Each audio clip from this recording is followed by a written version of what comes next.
Yes, good morning students, welcome to YouTube platform of Pansal academy.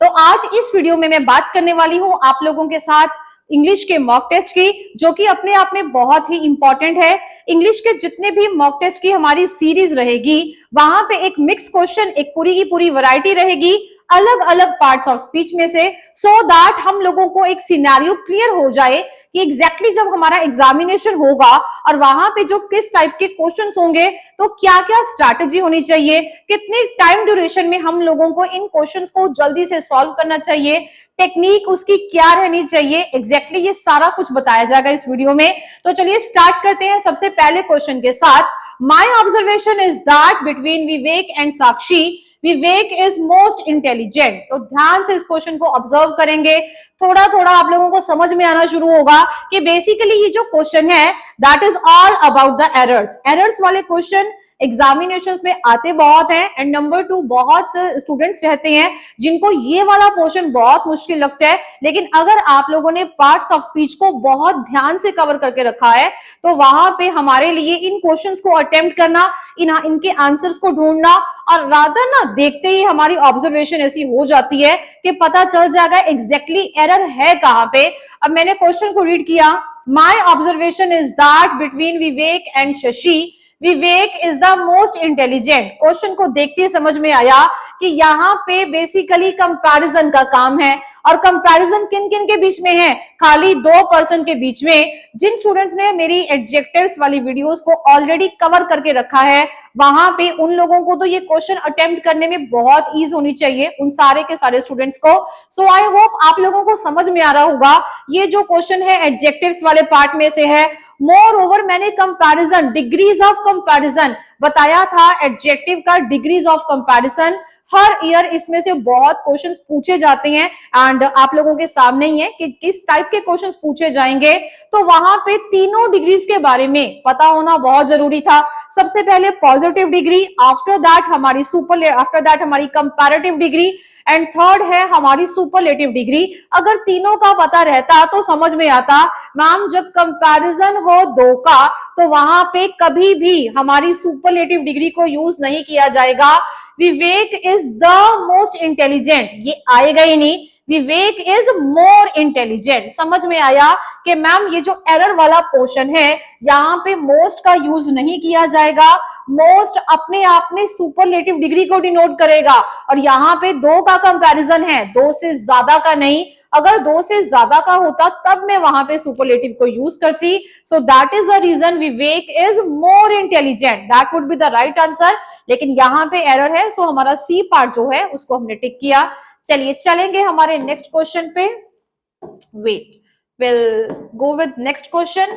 चलिए next question says he acted not as per my advice but Saini. तो समझ में आना चाहिए कि उसने मेरी एडवाइस के ऊपर काम नहीं किया।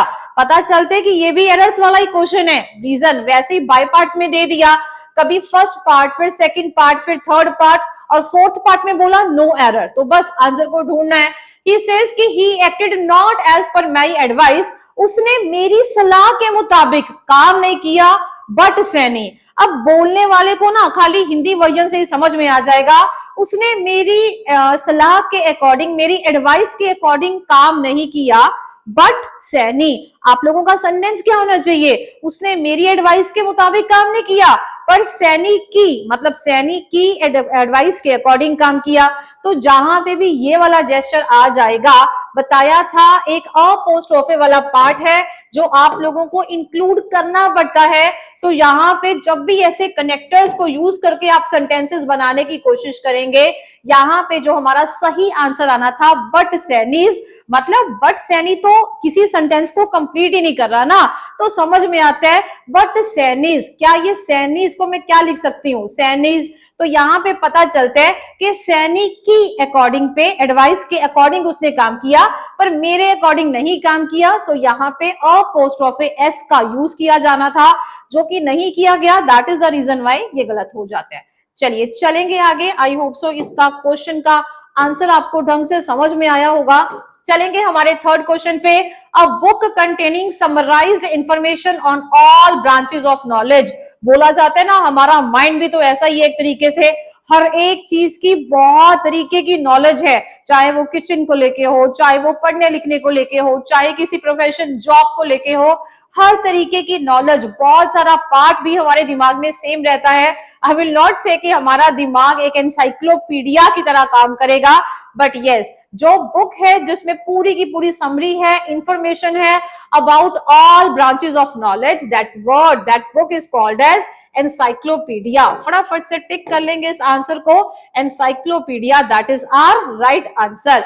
डिक्शनरी उसका आंसर नहीं हो सकती, डायरेक्टरी उसका आंसर कहां से हो जाएगी? डायरेक्टरी में तो फोन नंबर्स को मेंशन किया जाएगा, और डिक्शनरी में आप लोगों के जितने भी वर्ड्स हैं लाइक ए बी सी, उनको एक क्रोनोलॉजिकल ऑर्डर में लिखा जाता है, एक हायरार्की में लिखा जाता है। So that can also not be my answer.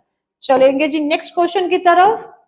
चलिए next question says you are trying to drag me dash a controversy. समझ में आएगा? तुम मुझे, ड्रैग का मतलब क्या होगा? घसीटना। तुम मुझे घसीटने की कोशिश कर रहे हो, किसमें? इस कंट्रोवर्सी में। सबसे पहले क्वेश्चन का फील समझे, क्वेश्चन का मीनिंग समझे, आंसर अपने आप समझ में आ जाएगा। You are trying to drag me in a controversy नहीं हो सकता। बताया था जब भी आप लोगों को ये प्रेपोजिशन वाला क्वेश्चन बताया था कि एक हमारे पास इन है, दूसरा हमारे पास इनटू है। इन हमेशा यूज किया जाएगा स्टिल पोजीशन के लिए, जैसे कोई चीज उसके अंदर है but that is not in the motion, उसकी मूवमेंट नहीं है। जबकि इनटू को आप लोग हमेशा यूज करोगे मोशन के लिए, जब चीजें मोशन में होंगी। Like I am coming into the class, I am coming into the class, मैं क्लास के अंदर आ रही हूँ। I am sitting in the class, मैं क्लास के अंदर बैठी हूँ। जब क्लास के अंदर बैठे हो तो वहां पे कोई बॉडी मूवमेंट नहीं है। That is the reason why समझ में आया कि तुम मेरे को घसीटने की कोशिश कर रहे हो। कुछ कुछ स्टूडेंट्स इसको इसकी पिक्चराइजेशन के साथ ही, क्लैरिफिकेशन के साथ ही समझ लेते हैं। You are trying to drag me into a controversy, from a controversy नहीं, घसीट रहा है, धकेल रहा है। from तो मतलब डिटैच करने वाला पोर्शन हो जाएगा। for a controversy वो भी नहीं चलेगा। in a controversy नहीं चल सकता क्योंकि वो उसको वहां पे कंट्रोवर्सी में डालने की कोशिश कर रहा है। so into is our right answer। चलेंगे जी नेक्स्ट क्वेश्चन पे। Next question says it often happens that a man who talks most, यहां पे does नहीं है, that is does, थोड़ा सा एरर को करेक्ट कर लेंगे, does little। चलिए समझने की कोशिश करनी है। it often happens that a man who talks, अब who talks यहां तक तो सही लग रहा है। who talks most, यहाँ पे most नहीं आएगा, यहाँ पे more आएगा। कहता कई बार हम लोगों ने ना, ये अक्सर ऐसा होता है कि जो इंसान ना ज्यादा बात करते हैं, कुछ ज्यादा दिखावा करते हैं, ज्यादा बोलते हैं, वो करता बहुत कम है। So it often happens that a man who talks, talks के साथ यहाँ पे हम लोग लगाएंगे मोर, जो ज्यादा बात करेगा। who talks most नहीं, who talks more does little, यहाँ पे इस वे से आना चलेगा इसका आंसर। चलिए चलेंगे, that is the reason why कि यहाँ पे जो आप लोगों का सी पार्ट था उसमें एरर था। A man who talks most यहाँ पे गलत हो जाएगा। चलिए चलेंगे नेक्स्ट क्वेश्चन की तरफ। Next question says Pakistan problem are also as serious as that of India. जैसा हमारा पहला क्वेश्चन था वैसा ही ये अपोस्ट्रोफी वाला पार्ट है जो हमें समझ में आना चाहिए। कहना चाहता है पाकिस्तान की प्रॉब्लम्स भी उतनी ही सीरियस हैं, क्योंकि पाकिस्तान की, ये की का फील कहां से आया? अपोस्ट्रोफी एस से। अपोस्ट्रोफी एस अपने आप में हमेशा रिश्तेदारियां बताने का ही तो काम करेगा। का, के, की अपने आप में रिलेटिव प्रोनाउन है, और अगर रिलेटिव प्रोनाउन है तो रिश्तेदारियां ही बताएगा। दैट इज द रीजन यहाँ पे ये का, के और की के कॉन्टेक्स्ट में यूज किया जाएगा। So Pakistan problem are also as serious, कहता पाकिस्तान की जो प्रॉब्लम्स हैं उतनी ही सीरियस हैं जितनी की एज दैट ऑफ, कंपैरिजन कर रहे हैं एज दैट ऑफ इंडिया। अब उसका कंपैरिजन तो किया, आप लोगों को याद होगा ये सेम क्वेश्चन मैंने अपनी क्लास में ऑलरेडी अपनी वीडियोस में शेयर किया था कि अगर ऐसा क्वेश्चन आ जाए ना, आप लोग यहाँ पे उसकी कंपैरिजन, प्रॉब्लम की कंपैरिजन का इंडिया के साथ थोड़ी कंपेयर करेंगे, इंडिया की प्रॉब्लम्स के साथ कंपेयर करेंगे। अगर हम ये बोले कि पाकिस्तान की प्रॉब्लम्स भी उतनी ही सीरियस हैं जितनी के इंडिया की प्रॉब्लम्स, या ऐसे बोलेंगे जितनी के इंडिया, तो समझ में आएगा कि वो पोर्शन अपने आप में गलत हो जाएगा। दैट इज द रीजन यहाँ पे इंडियाज आना था और डी पार्ट में हमारा एरर था, दैट ऑफ इंडिया। तकरीबन तकरीबन ये एरर्स वाले क्वेश्चन है, सो फटाफट से डन करते रहेंगे। चलिए चलेंगे नेक्स्ट क्वेश्चन की तरफ। Habit of secretly listening to private conversation, छुप छुप के किसी की बातें सुनना। मर्मरिंग, क्या उसका आंसर मर्मरिंग होगा? मर्मरिंग इसका आंसर नहीं है। मर्मरिंग मींस जब हम लोग कुछ ना कुछ बुड़बुड़ाने का काम करते हैं। होता है ना कईयों को आदत, जैसे आते जाते कुछ ना कुछ देखा और कुछ ना कुछ कमेंट्री ऐसे मुंह में बुड़बुड़ बुड़बुड़ करते रहना, तो कुछ बुड़बुड़ाने को वी कॉल दैट मर्मरिंग। उस वो हमारा कॉन्टेक्स्ट नहीं रहेगा। अगर बात करें स्पाइंग की, क्योंकि बहुत सारे स्टूडेंट्स का आंसर स्पाइंग बन जाता है, स्पाइंग उसका आंसर नहीं रहेगा। स्पाइंग हमारा होगा जासूसी वाला पोर्शन है। स्पाई करना मतलब जासूसी बिठाना। यहाँ पे आप लोग जासूसी थोड़ी कर रहे हो, किसी की छुप छुप के बातें सुन रहे हो। जरूरी नहीं है कि वो उसकी जासूसी करनी है, कईयों को आदत है, हैबिट हो जाती है। So that is the reason why that habit is called as eavesdropping. लिख लेंगे फटाफट से। स्पेलिंग तो ऑब्वियसली कोई कॉन्टेक्स्ट में नहीं है। Eavesdropping is the right answer. Tick कर लेंगे जी फटाफट से। After that, come to next question, 8th question. I complimented him dash his brilliant success in the examination. समझ में आएगा, मैंने उसको कॉम्प्लीमेंट किया। ये भी क्लास में आप लोगों ने ऑलरेडी क्वेश्चन कर रखा होगा। जिन लोगों ने पुरानी वीडियोस, स्पेशली प्रेपोजिशन की वीडियोस कर रखी हैं, बताया था जब भी आप लोग कॉम्प्लीमेंट का काम करोगे, किसी को कॉम्प्लीमेंट करना है, I complimented him on his brilliant success in the examination। टिक कर लेंगे on his brilliant success, फटाफट से टिक कर लेंगे। ना ओवर ना फॉर या टू his brilliant success नहीं, यहाँ पे हमेशा on यूज किया जाएगा। जब किसी की सक्सेस की बात की जाती है तो वहां पे ज्यादातर इसी प्रेपोजिशन का यूज किया जाएगा। चलेंगे जी नेक्स्ट क्वेश्चन की तरफ। Next question says from all accounts I learn that he is the best and honest member of the new cabinet. फिर से हमारा एडजेक्टिव वाला ही क्वेश्चन है। सो आई थिंक अब आप लोगों को समझ में आ रहा होगा, एडजेक्टिव्स में डिग्रीज ऑफ कंपैरिजन करना स्पेशली बहुत ही ज्यादा इंपॉर्टेंट है। बहुत इजी क्वेश्चन है, स्टूडेंट्स को देखते ही आंसर पकड़ लेना चाहिए। यू ऑल्सो डिस थिंक कि आप लोग भी ऐसा ही करें, क्वेश्चन को देखें, सबसे पहले अपना आंसर बताएं, आफ्टर दैट अपना आंसर क्रॉस चेक करें और कमेंट बॉक्स में अपने आंसर्स लिख के जरूर बताएं एग्जैक्टली एक क्वेश्चन का क्या आंसर बना रहे हैं और आप लोगों के टोटल में से कितना स्कोर हुआ, क्योंकि एक तरीके का मॉक टेस्ट है ये। So from all accounts I learn that he is the best. चलिए बेस्ट आया तो समझ में आया, यहाँ पे बात है सुपरलेटिव डिग्री की। आफ्टर दैट ऑनेस्ट कैसे यूज कर दिया?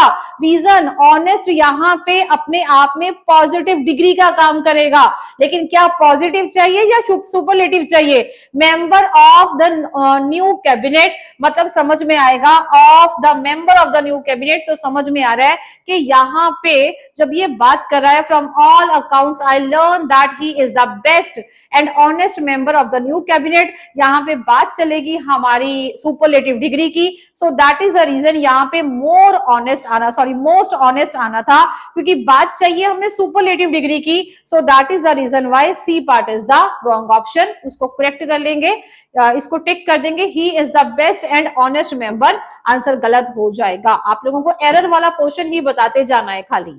चलिए चलेंगे नेक्स्ट क्वेश्चन की तरफ। Early celebration of a date और एन इवेंट, बहुत इजी क्वेश्चन है। जब भी ऐसे क्वेश्चंस आते हैं स्टूडेंट्स को ज्यादा एफर्ट करने की जरूरत नहीं पड़ती है। सालाना वर्षगांठ जिसको बोला जाता है, so that is definitely that is anniversary. कईयों के दिमाग में आएगा इन्होंने ए और सी दोनों में जुबली लिख दिया, लेकिन जुबली हमारा आंसर नहीं हो सकता। जुबली के साथ इन लोगों को मेंशन करना चाहिए था, दैट इज सिल्वर जुबली, मतलब हमारी 25th एनिवर्सरी है, या फिर वो गोल्डन जुबली है, दैट मीन्स 50th एनिवर्सरी है। कुछ मेंशन नहीं है, जुबली हमारा आंसर नहीं है। सेंचुरी हमारा 100th पार्ट को बोला जाता है, जिसको 100 साला भी बोला जाता है, मतलब 100th ईयर, जब 100 साल के बाद कोई सेलिब्रेशन हो, दैट इज सेंचुरी। सो यहाँ पे anniversary is our right answer. चलेंगे जी नेक्स्ट क्वेश्चन की तरफ। Next question says when I reached at the gate of his house I found his locking up the gate, तो समझ में आएगा मैम यहां से तो एरर हम लोगों को देखते ही बन जाएगा। जब मैं उसके गेट पे पहुंचा, आई फाउंड, फाउंड मतलब मैंने वहां पे देखा, मुझे लगा, आई फाउंड हिज, लेकिन ये हिज अपने आप में क्या करेगा, रीजन यहाँ पे लॉकिंग अप द गेट, तो वही तो लॉक कर रहा था ना, जो लॉक करेगा उसी के लिए प्रोनाउन लगाना था। यहाँ पे इन्होंने यूज कर दिया पोजेसिव एडजेक्टिव केस, लेकिन रियलिटी में क्या होना चाहिए था, क्या यहाँ पे पोजेसिव एडजेक्टिव केस चाहिए, नहीं, यहाँ पे हमें ऑब्जेक्टिव केस चाहिए, क्योंकि ये देखने वाला कौन था, आई, और लॉक लगाने वाला कौन था, यहाँ पे हिम, तो यहाँ पे हिज को कट करके हिम कर लेंगे, that is the reason why C part में यहाँ पे एरर आ जाएगा। His house, I found his नहीं आएगा, आई फाउंड हिम आना चाहिए। टिक कर लेंगे जी, फटाफट से क्वेश्चंस को नोट डाउन भी करते रहेंगे, रीजंस बाद में बहुत हेल्पफुल होते हैं ऐसे questions. One who sacrifices his life for a cause, कोई ऐसा इंसान जिसने अपनी लाइफ को सेक्रीफाइस किया हो, तो डेफिनेटली एक वर्ड है शहीद, जो कि हमारे माइंड में आ जाता है, और जैसे ही वो वर्ड आएगा मार्टियर, जिसको बोला जाता है, that is the right answer. Patriot बोला जाएगा देशभक्त को, लेकिन जरूरी नहीं है कि अगर हमारे में देशभक्ति की भावना है तो हम अपनी लाइफ को सेक्रीफाइस कर ही दें, यहाँ पे मार्टियर हमारा सही आंसर है। सोल्जर तो मतलब जवान बोला जाएगा, that is not also not the right answer. Revolutionary, जो मतलब ऐसे रेवोल्यूशनरी आइडियाज वाला इंसान हो, तो जरूरी नहीं है कि वो अपनी लाइफ को हमेशा सेक्रीफाइस करे, लाइफ को सेक्रीफाइस करने वाला सिवाय शहीद के और कुछ नहीं हो सकता, तो यहाँ पे मार्टियर लिख देंगे जी फटाफट से सही आंसर। चलेंगे नेक्स्ट क्वेश्चन पे, he is too intelligent to make a mistake, सही है। यहाँ पे कुछ स्टूडेंट्स को लगता है कि मैम यहाँ पे टू इंटेलिजेंट क्यों लगाया, रीजन वीडियोस में क्लियर कट बताया था, टू को आप नहीं यूज कर सकते हो किसके साथ, गुड क्वालिटी के साथ। जैसे मैंने ये टॉपिक करवाया था तब भी अपनी वीडियोस में शेयर किया था एडजेक्टिव और एडवर्ब्स में, कि वहां पे आप लोगों को जब भी आप लोगों को टू, वेरी या मच का यूज करना होता है, तो गुड क्वालिटी और बैड क्वालिटी दोनों के बीच में चेक करना पड़ता है। टू को आप नहीं यूज कर सकते हो किसके साथ, गुड क्वालिटी के साथ। क्या हम हमेशा नहीं यूज कर सकते, मैंने बोला जनरली तो नहीं कर सकते, लेकिन अगर करना चाहते हो कर लो। साथ में हमारा स्ट्रक्चर क्या होना चाहिए, टू प्लस वर्ब की फर्स्ट फॉर्म, थोड़ा सा ध्यान से देखेंगे, यहाँ पे टू प्लस वर्ब की फर्स्ट फॉर्म दोनों मिल जाएंगे, that is the reason why he is too intelligent to make a mistake, यहाँ पे कोई एरर नहीं है, so no error is the right answer. लिख लेंगे, जल्दी से नोट डाउन कर लेंगे। After that next question says,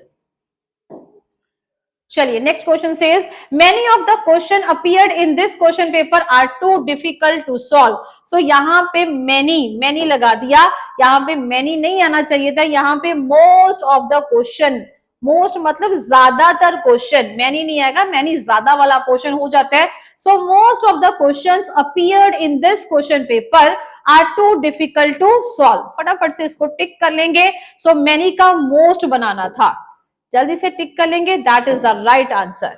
चलिए आफ्टर दैट बात करेंगे 15th क्वेश्चन पे, custom of having several husbands at the same time, बहुत सारे हस्बैंड्स की प्रैक्टिस करना, यहाँ पे ये सेम एक कस्टम है, उस कस्टम को क्या बोला जाएगा, you call that custom a polyandry. लिख लेंगे, एक सेकेंड, हाँ जी फटाफट से लिख लेंगे पॉलीएंड्री। अब बहुत स्टूडेंट्स के दिमाग में ये क्वेश्चन आएगा कि मैम यहाँ पे हमारा आंसर पॉलीगैमी क्यों नहीं आएगा, पॉलीगैमी भी अपने आप में एक प्रैक्टिस है, एक कस्टम है ऑफ हैविंग सेवरल हस्बैंड्स या वाइफ, ये जनरली बोला जाता है, जिसके बहुत ज्यादा एक ट्रेडिशन कस्टम बना देंगे कि बहुत ज्यादा हस्बैंड्स हो या बहुत ज्यादा वाइफ्स हो। सो यहाँ पे पर्टिकुलरली जब उसने बात कर दी हस्बैंड्स की, तो ये जो पॉलीएंड्री वर्ड है ये पॉलीगैमी से ही आगे स्प्लिट होके बना है, यहाँ पे ये हस्बैंड्स और वाइफ्स दोनों के बारे में बात करेंगे, जबकि स्पेसिफिकली अगर हस्बैंड्स की बात करेंगे तो वहां पे polyandry is the right answer. Polysexual which is the person who is sexually involve with both the male and feminine, दोनों बोथ द जेंडर्स, तो उसको बोला जाएगा पॉलीसेक्सुअल। चलिए चलेंगे नेक्स्ट क्वेश्चन पे, write down next question. Next question says, okay जी, I think that was all for today. तो चलिए 15 क्वेश्चन थे, इतने क्वेश्चन हमारे लिए बहुत हैं। सो मिलेंगे अपनी नेक्स्ट वीडियो में, जहां पे और भी ऐसे बहुत सारे क्वेश्चंस लेके आऊंगी, आपके साथ डिस्कशन की जाएगी मॉक टेस्ट की। सो टिल देन फटाफट से इन क्वेश्चंस को, इन सारे के सारे कॉन्सेप्ट्स को अच्छे से रिवाइज करने, ताकि जब हम अपना मॉक टेस्ट नंबर 2 आप लोगों के साथ एक अच्छी सी वीडियो शेयर करें, तब तक हमारे कॉन्सेप्ट्स जो हैं उनकी और भी ज्यादा ग्रूमिंग हो चुकी हो। So till then revise your English lecture, revise your English language. Thank you.